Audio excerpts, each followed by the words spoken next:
Exode, chapitre 27. Tu feras l'autel de bois d'acacia. Sa longueur sera de 5 coudées et sa largeur de 5 coudées.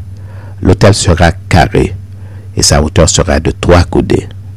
Tu feras aux 4 coins des cornes qui sortiront de l'autel et tu le couvriras d'airain. Tu feras pour l'autel des cendriers, des pelles, des bassins, des fourchettes et des brasiers. Tu feras d'airain tous ces ustensiles. Tu feras à l'autel une grille d'airain en forme de treillis, et tu mettras 4 anneaux d'airain aux 4 coins du treillis. Tu le placeras au-dessous du rebord de l'autel, à partir du bas jusqu'à la moitié de la hauteur de l'autel.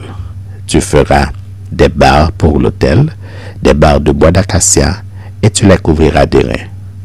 On passera les barres dans les anneaux, et les barres seront aux 2 côtés de l'autel quand on le portera. Tu le feras creux avec des planches. Il sera fait tel qu'il t'est montré sur la montagne. Tu feras le parvis du tabernacle du côté du midi. Il y aura pour former le parvis des toiles de fin lin retors sur une longueur de 100 coudées pour ce premier côté, avec 20 colonnes posant sur 20 bases d'airain. Les crochets des colonnes et leurs tringles seront d'argent.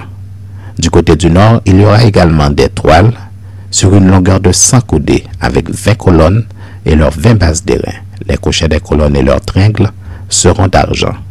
Du côté de l'Occident, il y aura pour la largeur du parvis 50 coudées de toile avec 10 colonnes et leurs bases.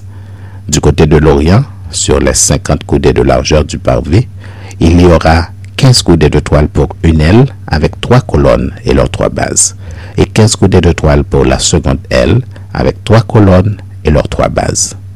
Pour la porte du parvis, il y aura un rideau de 20 coudées, bleu, pourpre et cramoisi, et de fin lin retors, en ouvrage de broderie, avec 4 colonnes de leurs 4 bases. Toutes les colonnes formant l'enceinte du parvis auront des tringles d'argent, des crochets d'argent et des bases d'airain.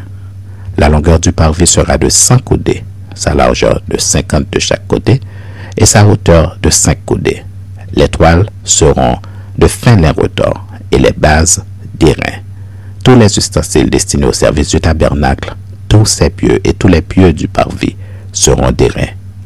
Tu ordonneras aux enfants d'Israël de t'apporter pour le chandelier de l'huile pure d'olive concassée afin d'entretenir des lampes continuellement.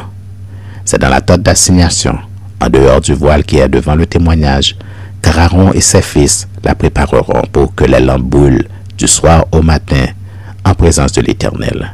C'est une loi perpétuelle pour leurs descendants et que devront observer les enfants d'Israël.